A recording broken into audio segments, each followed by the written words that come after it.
Good hot muggy May morning to you. Today we're going to do an oil change on this fine little Nissan Kicks.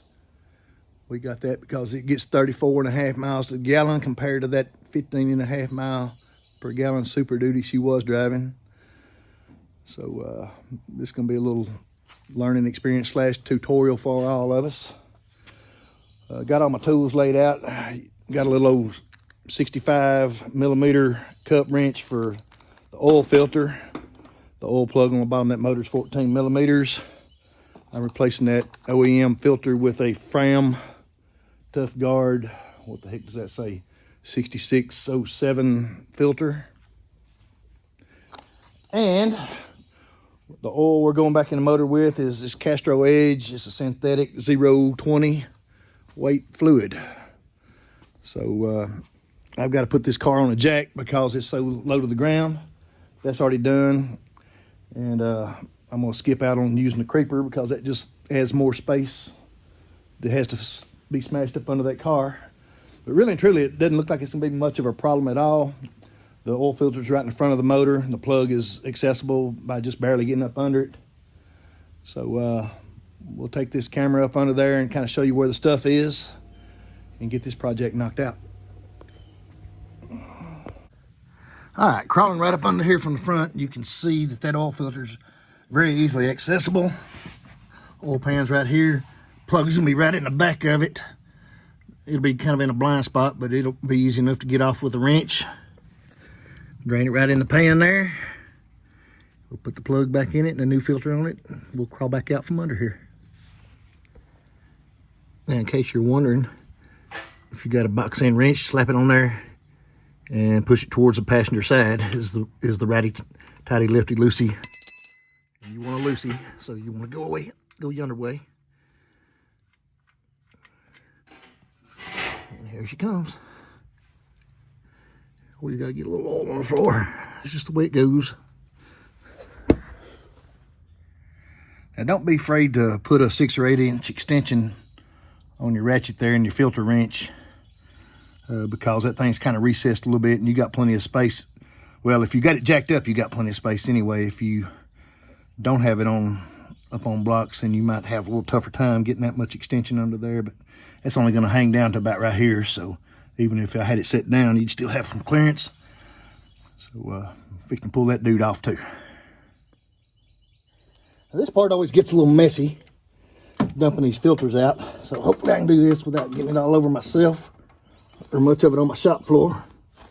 But again, this old 3/8 ratchet here is plenty enough to break that.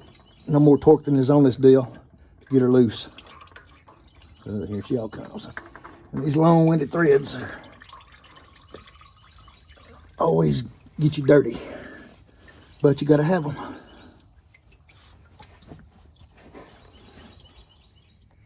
Now, something I like to do is take this oil and fill this filter up full of oil. Just take it right out of the jug, just pour it in there until it gets filled up, and then screw it on there. Especially you can do that with those vertical style filters that you don't have to worry about dumping out whenever you put them on. And that basically just keeps your motor from, when you first crank it up, from being empty of oil there for just a second. Maybe it doesn't make any difference, but I like to think it does. Makes me happy, so I do it. So I'm gonna fill this dude up and I'll show y'all how it looks. So what you're aiming for is just a filter full of oil with that gasket all wet. You'll have to pour some in there, and you may shake it a little bit because it'll settle down. That paper element's got to suck up some of that oil, so you'll think it's full, and then you'll turn around and catch yourself again, and it'll be half full. So just be aware of that. And then all you gotta do is crawl up under there and stick her on. Now she's all drained out and I got my filter full.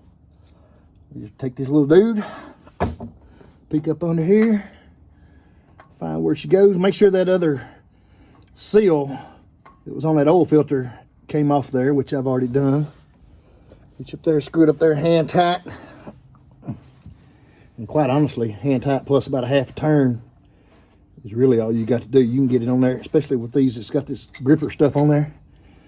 Hand tight is more than enough. I don't even recommend using a filter wrench to go back on there. I know some people do, but just make sure that she's on there good and snug, not so loose that it's gonna rattle loose, but you know, all that a good, strong young man could do to snug it down, because if you do more than that, next time you come to take it off, it'll be a booger. And y'all seen how easy I got that last one off. And speaking of that last one, let me get y'all that part number while we're thinking about it. So if you want to go to the Nissan dealer and get yourself a filter from their genuine parts department, there's your number on it. It's a 15208. You just tell them what you're driving, and I'm sure they'll hook you up with the right one. One thing you got to do before you come out here, and this come out from under here, and this is probably the most important thing of all, is make sure you get that plug back in that motor and get her in there snug. Put your wrench on it.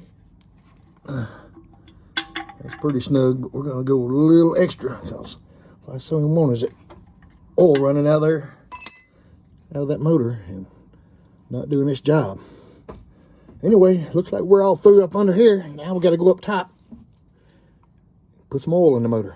All right, now that we're up on top, here's where the magic happens. Take the little lid off right there. We're gonna take that jug of oil I showed y'all earlier. Stick this funnel that I wiped down with that towel off in that hole. We're gonna put 4.3 quarts in this engine. Actually, we're gonna put a little less than that, and then we're gonna start checking it. But that's what the manual calls for, is 4 1/3. So we'll see what happens. That probably translates into about 4 liters, so that makes sense, I guess. That's probably what's gonna go in it. Once you got what you want in there, reach down here and pull this old dipstick. And this oil's gonna be hard to read because it's clean. And I don't know that I can make it show on there. But I'm telling y'all, with the naked eye, you can see that it's about where it needs to be. So then you're almost gonna have a dadgum flashlight to find that hole if you ain't trying to video it. Anyway, take your funnel out, put your lid on, close up the hood, and consider it a job well done. Oh yeah, let her down off the jack. Don't want your wife driving around with your jack hung up under your car. That'd be bad. Now, when the hard part's all done, crawl back in there and turn on the air conditioner. And if you're seeing something like this, you just tell it okay. But that's not the end of the deal. There's more to it than that. Let me put on my glasses so I can see this a little better. So tell it okay, and that'll go off. And then on your steering wheel here, you got this up and down, side to side buttons. Anyway, so what you want is to get this little deal moved over here in the settings. It done went away. Where in the heck are you? Okay, where you see that little eye, and then it goes that little gear thing. Anyway, so you want to get down here to the maintenance part down there at the very bottom. Then push OK on the steering wheel, and the oil and filter, which is where it wound up.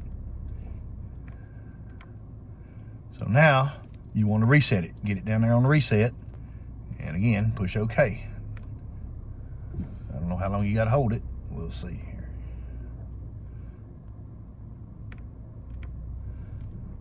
Okay, confirm. Yes, you do. You want to confirm. All right, you got 0 miles on a 5,000 mile change. So when the thing gets to 5,000, it will tell you it is time to change my oil again. From there, just back her on out. Put it over here on this part where my wife likes it. She'll get upset with me if she has to come out here and look at something that ain't what she thought it should be. Oops, where are you? See, this overly complicates things. I guess that's what she's gonna get. Y'all have a good one.